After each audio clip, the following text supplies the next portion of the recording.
शादी के बाद उसे अपनी पत्नी से नहीं, उसकी ही बहन से प्यार हो गया, और जब इस प्यार का सच सामने आया तो 3 जिंदगियां बर्बाद हो गई। रवि की शादी पूजा से हुई थी। शादी के बाद उसका घर खुशियों से भर गया था। पूजा बेहद समझदार, संस्कारी और हंसमुख लड़की थी। रवि को लगता था कि उसकी जिंदगी अब पूरी हो चुकी है, लेकिन उसे नहीं पता था कि उसकी कहानी अभी शुरू हुई है। शादी के 10 दिन बाद पूजा ने कहा, रवि, मेरी छोटी बहन नंदिनी कुछ दिनों के लिए हमारे साथ रहेगी, उसकी पढ़ाई यहीं से करनी है। रवि ने मुस्कुराकर कहा, ठीक है, घर में रौनक और बढ़ जाएगी। लेकिन उसे क्या पता था, यही रौनक उसकी जिंदगी का सबसे बड़ा तूफान बनने वाली है। दरवाजा खुला, एक लड़की अंदर आए, जीन्स टॉप, खुले बाल, आंखों में शरारत। हेलो जीजाजी। रवि थोड़ा चौंका। हेलो, बस हेलो? इतनी ठंडी वेलकम? तो क्या करूं, फूल बरसाऊं? हाँ क्यों नहीं, कम से कम दिल से तो करो। पूजा हंसने लगी। रवि, ये नंदिनी है, संभालना इसे। उस दिन से घर में हंसी, मजाक और नोकझोंक शुरू हो गई। अब हर दिन एक नई कहानी होती। स्मॉल डायमंड सुबह, जीजाजी चाय बना दो, मैं नौकर हूँ क्या? नहीं, जीजाजी हो। स्मॉल डायमंड शाम, आज फिर देर, किसी और के साथ थे क्या?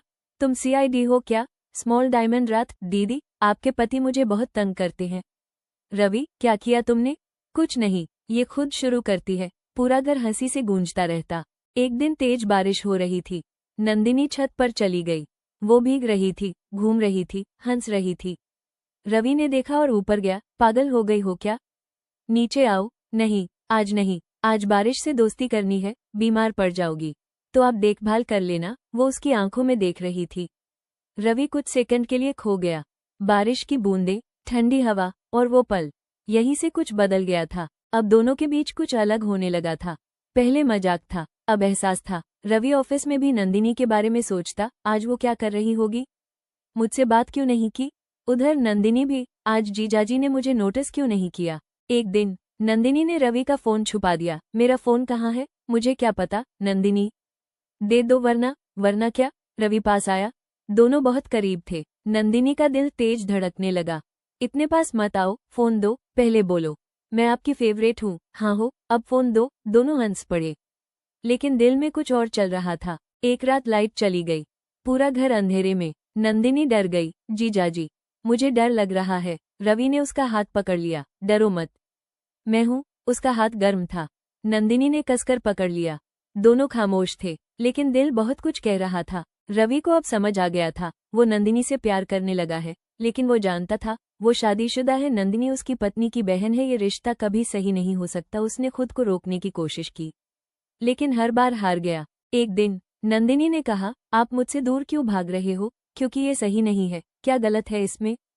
सब कुछ। प्यार गलत नहीं होता, लेकिन हमारा प्यार गलत है। नंदिनी रो पड़ी। तो दिल को कैसे समझाऊं? एक दिन पूजा ने मजाक किया, नंदिनी, तू रवि से शादी कर ले। नंदिनी हंसकर बोली, दीदी, तब तो जीजाजी भाग जाएंगे। रवि भी हंसा, लेकिन अंदर से टूट गया। कुछ महीनों बाद नंदिनी की शादी तय हो गई। घर में खुशी थी, लेकिन रवि और नंदिनी के दिल में तूफान था। शादी से पहले की रात नंदिनी ने रवि को बुलाया। एक बार सच बोल दो, क्या क्या आप मुझसे प्यार करते हो? रवि रो पड़ा। हाँ, करता हूँ, बहुत करता हूँ। नंदिनी मुस्कुराई। बस अब चैन से शादी कर पाऊंगी। शादी का दिन नंदिनी दुल्हन बनी थी, बहुत खूबसूरत। रवि उसे देखता रहा। नंदिनी उसके पास आई। आज के बाद मैं आपकी नहीं रहूंगी, तुम कभी मेरी थी ही नहीं। दिल से तो थी। दोनों रो पड़े। नंदिनी चली गई, रवि रह गया। दोनों की जिंदगी चलती रही, लेकिन दिल में एक खालीपन था। हर प्यार पूरा नहीं होता, कुछ प्यार सिर्फ याद बनकर रह जाते हैं। सही समय सबसे जरूरी होता है। कुछ रिश्ते किस्मत में नहीं होते, लेकिन दिल में हमेशा के लिए बस जाते हैं।